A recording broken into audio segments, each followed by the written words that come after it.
Okay, we are going to get right into this show. Today is September 13th. It is the day that I am doing CT scans, follow-up scans. The last time I had scans done was April of this year.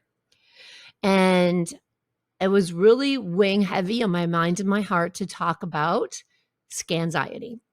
And if you are a breast cancer survivor, you know exactly what I'm talking about.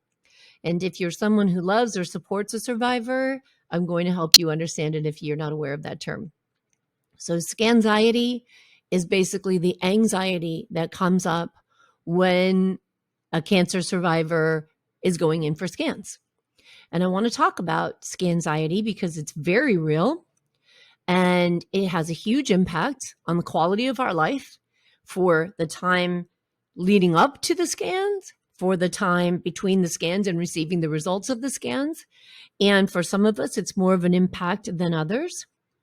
So I think it's a very important thing to address, and something that was a catalyst actually in wanting to do the show, not only because my scans are today, but because I saw someone posting in the breast cancer recovery group, and she said that she had had some scans and she was waiting for results and she was in limbo.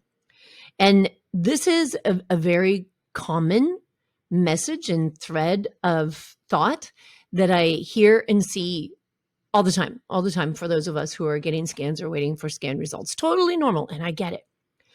But I want to unravel it a little bit here in this show because it is so impactful and because we do have to deal with it. We are dealing with scans when we get diagnosed. We deal with follow-up scans while we're going through treatment, and then we deal with scans for years after the chemotherapy, surgeries, and radiation have ended, right? We're always on watch. And there was a time when my scans were coming up and my brain would go straight to what happened with my brother and what if there's cancer again and all the things. Because once our brain starts taking off on the story of what happens if we get cancer again, or the story of what's going to happen when we die from cancer, there's no good path after that, right? So I look at it very differently now, and I want to share that with you. But I also want to share kind of the process, get a better understanding of Scanxiety from my own experience and from the experience of other women that I work with to help you, if this is something that you struggle with, to be able to approach future scans, wait for results of scans, and still enjoy your life at the same time. Because that's really what this is all about. What I do is not about curing cancer, right? It's nothing about medicine. It's about living a healthy, happy life, about learning to love your body, about treating your body with loving kindness and compassion, and doing everything that you have control over when it comes to your life and your body and your wellness. And we do have many, many things we can control.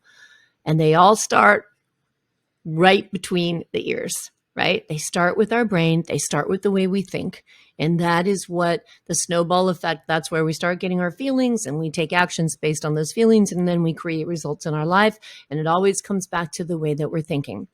So if we're going into a scan and we're in a lot of fear and we're thinking worst case scenario, what will happen? What am I going to have to go through? And I know firsthand, one of the biggest fears is, what if they tell me I have to do chemo again? And we can go down that road way before we even have results of a scan.